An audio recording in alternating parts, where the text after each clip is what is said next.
So this is sort of a post follow-up video to the hack, which was suggested be done by DSO. He suggested I do the little intro video and then do a follow-up video, sort of reviewing the hack in general, talking about the pros and cons. So that's basically what I'll be doing here.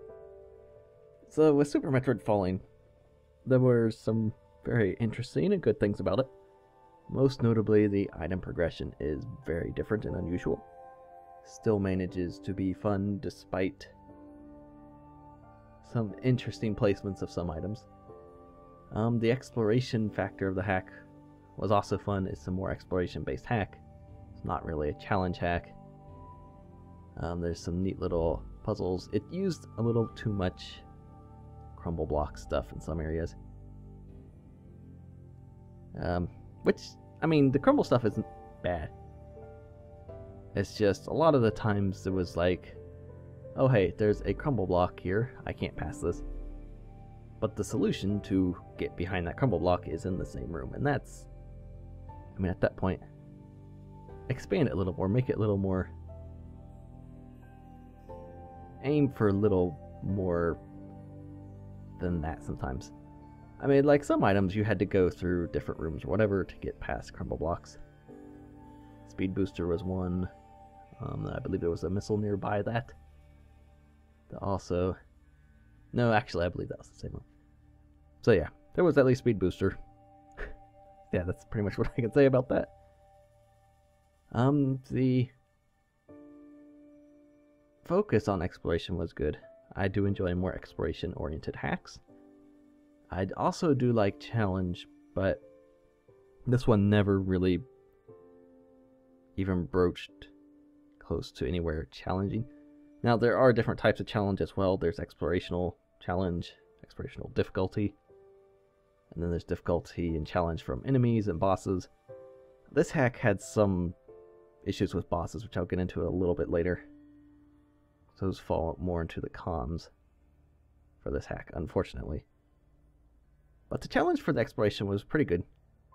Enjoyed that the enemies, there was no real challenge for the most part.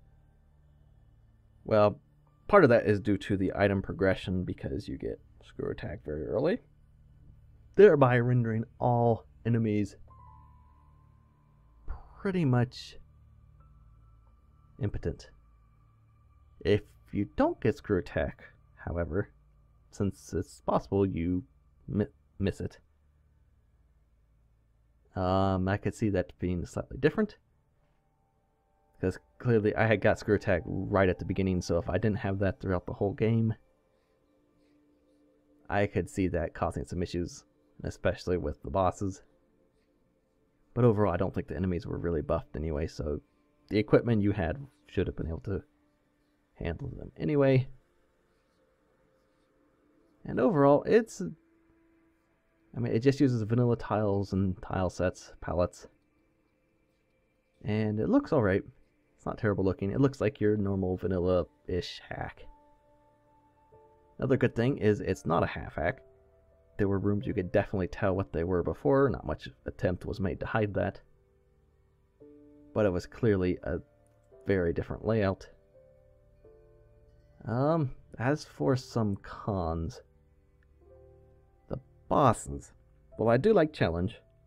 The bosses fell out of place in this hack.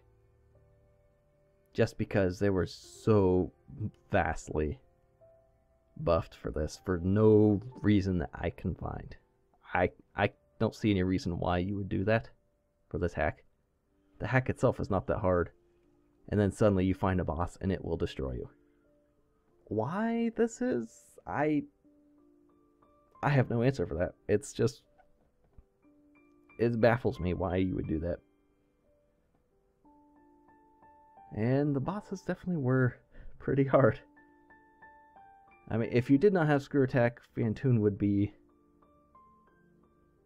a little bit harder. I mean, you still have charge beam, so that would obviously help with the pseudo screw attack, but then for bosses like Kraid and Ridley not having screw attack, I could see being a big issue with that.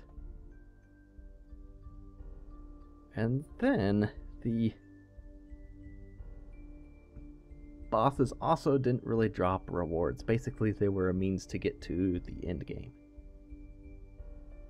Which kind of happens a lot with, I guess, more open-ended exploration hacks, although I don't quite believe this one's that open-ended.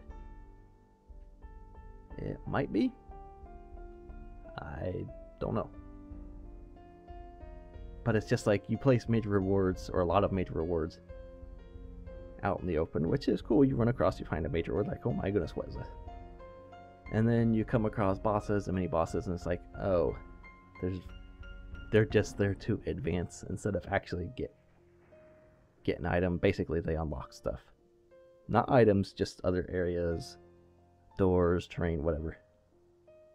So that's kind of something you have to put up with when you place or have major items placed out in open places like that, because then you have less items to reward players with for defeating bosses, so that's a con. Also, and this is something a lot of hacks suffer from, the end game, basically you've gone around, you have the major items, and it's like, oh, I have 2 major bosses left to defeat, and then I can get to terrain and finish. There's really not much there in terms of keeping the player interested in the items anymore, because now it's just to collect items for your ending percentage. Which, while that's certainly something a lot of players do, it's not very good at keeping interest. It's just like, oh, where's this missile tank somewhere? Where's this hiding at? Instead of just like, oh, well, I need to get, say, speed booster, gravity suit, whatever, space jump, in order to advance to here so I can get to the last area. So, I mean, it's sort of the same with the bosses, but it has a different feel to it. Because it feels like you're unlocking a new area instead of just unlocking a barrier. So that's a little bit of a downside to it as well. Otherwise,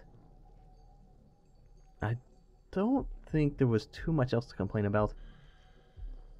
I mean, the vanilla tiles were used. Not such a big deal. The vanilla palettes were used. No red criteria was used. Thank you for that. Actually, I don't believe any of the alt palettes were used for red burn star, red criteria, anything like that. So, good for that. There was also, this is just more of a personal con than anything else.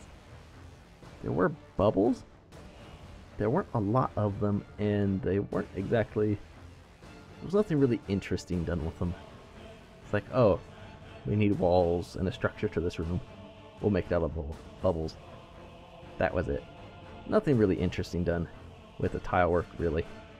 It's all pretty much just the room structures. No things you run behind or anything like that, so it's a solid in that area, but nothing spectacular.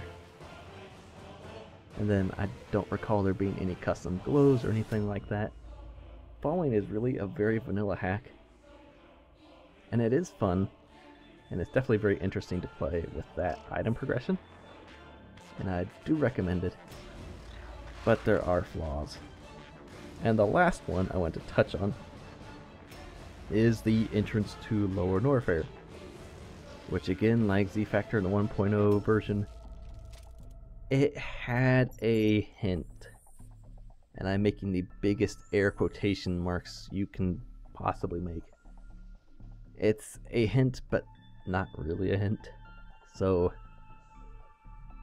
again, that's something that could possibly throw players off for a while. A long while, even, because finding that's not a guarantee to find, so.